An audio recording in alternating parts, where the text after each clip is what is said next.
guys, what are we gonna do today? We're gonna do the 8-ounce challenge and see where it's gonna take us.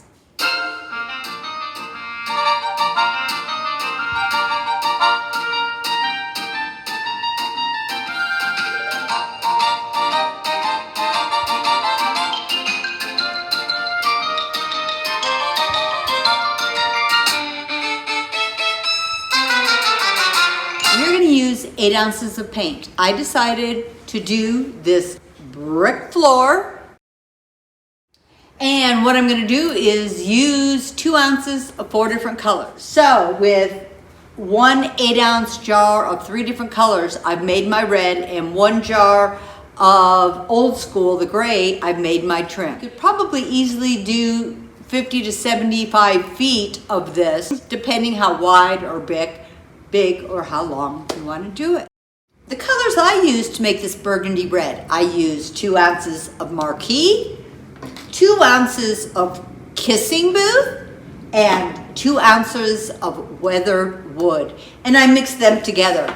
And actually, if you didn't want to do that, you could use Carnival Red alone. You could mix any color you want, if you want a gray brick or a red brick. But if you used a little bit of each, 2 ounces of each, and mix them together, or 8 ounces of just one color, and we are going to do our bricks.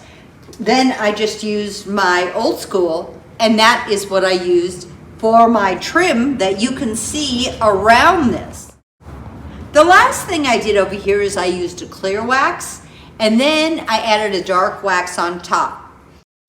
So let's get over and get started. This is the stencil I am using. So as you can see, there's different edges. This is a long one and there's a short one.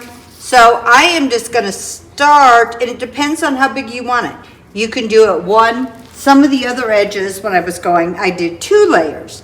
But I think for this, I am just gonna do 1 layer. I am gonna take my reddish brown concoction, and I'm using a stencil brush, and you can see it's also well used. And then I have a piece of heavy acrylic plastic mat, and that's what I kind of work on. Now you wanna just hold your stencil down tightly, and then all I'm gonna do is go like this.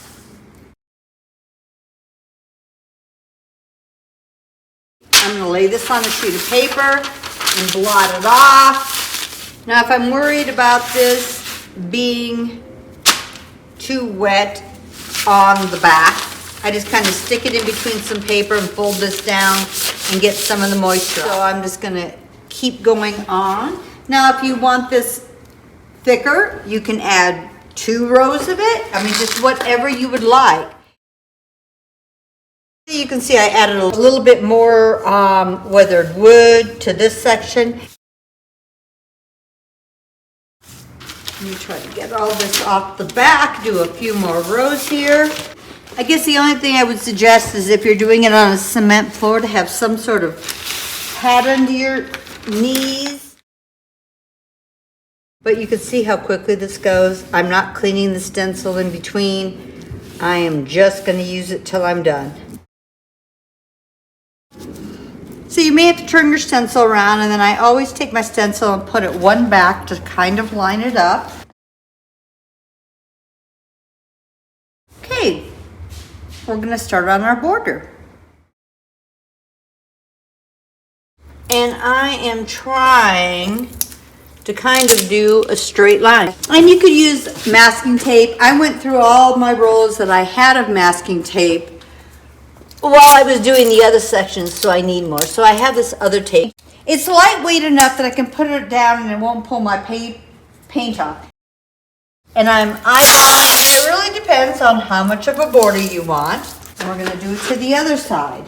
And so I'm doing it at this edge. I mean, really, you could do all of your stenciling. Then you can come in and just tape this off. So I am using Old School. And then this is my Old School, and I am gonna make sure I don't go over my tape lines.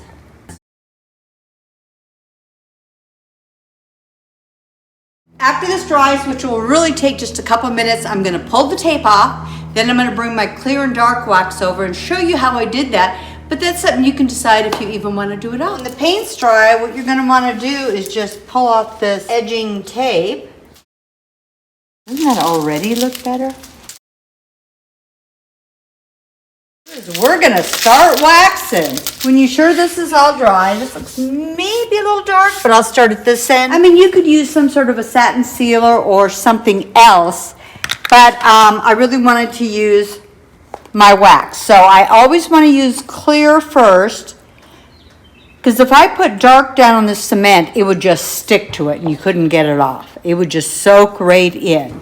So I'm going to start with my clear, and I'm going to do my red first, only because it may smudge a little red, and I'm not worried about that. But I also don't want to mix gray with red. So I'm just, if a little goes on there, it's not that big of a deal. But you can see, and even like this, because I think there was a little dark wax on the end of this brush. And this part really does go pretty fast. So down in my pan here, I have a teeny bit of it in there.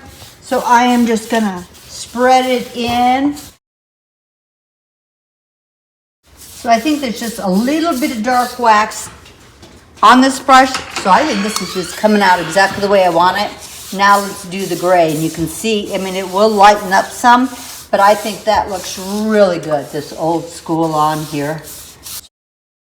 So really, it just depends on how much of this you're gonna do, on how much paint you would use. But you could still get a fairly large area with just 8 ounces of paint. So guys, I hope you thought that was a fun project. Using 8 ounces, you really could do probably 50 to 75 feet of brick road. Whether you want to do it on a wall, on a piece of furniture, or on your floor like I did. I actually encircled the shop, and I have little areas in my shop that have, like, this is a fun and game room, and we have other rooms with different sections, but it's kind of fun. You can follow the road and you can go to the different shops. That was my idea.